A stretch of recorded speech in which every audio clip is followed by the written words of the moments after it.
My name's Nick Luxmoore. This is a short extract from my book called Young People in Love and in Hate, which is published by Kingsley Publishers. This extract, I'm just going to begin with a short anecdote before starting a section called Love and Shame. A few days before he leaves school, Andrew comes into my counselling room and sits down, sweating slightly. I'm going to tell you something I've never told anyone before. I feel a mixture of dread and excitement. His eyes whirl. I can hardly say it. He swallows, hesitates. I think I'm gay. Well, I know I'm gay. He looks beseechingly at me, and I feel as if I've just been offered someone's life to look after. Love and shame. Andrew's courage is impressive because young people are more afraid of being shamed than anything else. They'll try to be invisible, they'll make jokes, tease, criticise, bully other people, anything to avoid the shameful spotlight being turned on themselves, because shame is crippling. Young people are shamed when other people mock their sexuality, laugh at their mistakes, compare them unfavourably with others, criticise the way they look, strip away their privacy, or belittle their attempts to look big or cool or clever or attractive. Young people aren't born unconfident, but their confidence gets taken away from them.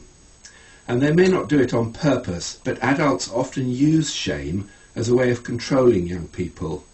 As a tactic, it works every time, because the threat of shame, of being embarrassed in public, will persuade young people to back down and do as they're told.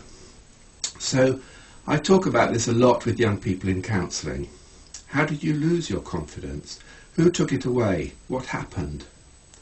At the time, what did you feel like saying to the people involved? Their answers are primed and ready.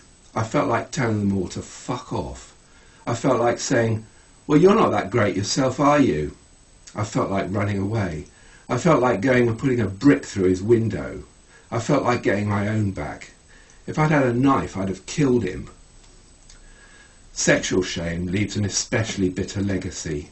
Good sex education may reduce young people's anxiety about sex and need to shame others, but beneath all that, the fear of not being loved and of not being lovable is an even greater anxiety.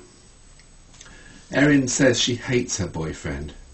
He stood there and told me I was a slag in front of all his mates. And when I asked him what I was supposed to have done wrong, he just laughed in my face. She shakes her head in disbelief. God, I hate him so much. I ask how long they've been together. Too long. We started going out at Natalie's party, which was last month, so, I don't know, about a month? Something like that. But I don't know what I ever saw in him. I'm never going to speak to him again. He's a complete fucking bastard. What did you see in him? Nothing. Then she stops to think about it. Well, I suppose he's quite good looking if you like that sort of thing. But the trouble is he knows it, the big-headed bastard. And for 20 more minutes she continues her rant. It's time for us to end. I'm not going to phone him, she says. He'll have to phone me if he wants to speak. I'm not phoning him. Erin is hurt and angry because she's been shamed. Underneath everything, she yearns to be loved, really and reliably. Rhiannon also yearns to be loved, but has learned to take nothing for granted. She's been told by her mother that she's fat and ugly, so doesn't go home much anymore, but spends a lot of the time at the house where Jezza lives with his girlfriend and their small son. He's just a friend, she tells me earnestly, but we get on really well. I know he's a lot older than me, but he says he likes having me around. She watches television with him and makes meals for him when Jezza's girlfriend's at work. Don't look at me like that, she says, grinning wildly. There's nothing going on. He wouldn't fancy me anyway. Of course she fancies him, I think to myself. But I don't say anything because the fear of some kind of shameful exposure is always present in the counselling room. Will my counsellor see through me? If I tell him something, will he laugh at me? Will he embarrass me? Will he think I'm stupid? I wait for another young person, Patrick, about whom I've heard terrible, violent things. It's our first counselling appointment, and when he doesn't appear, I go looking for him, my own anxiety rising.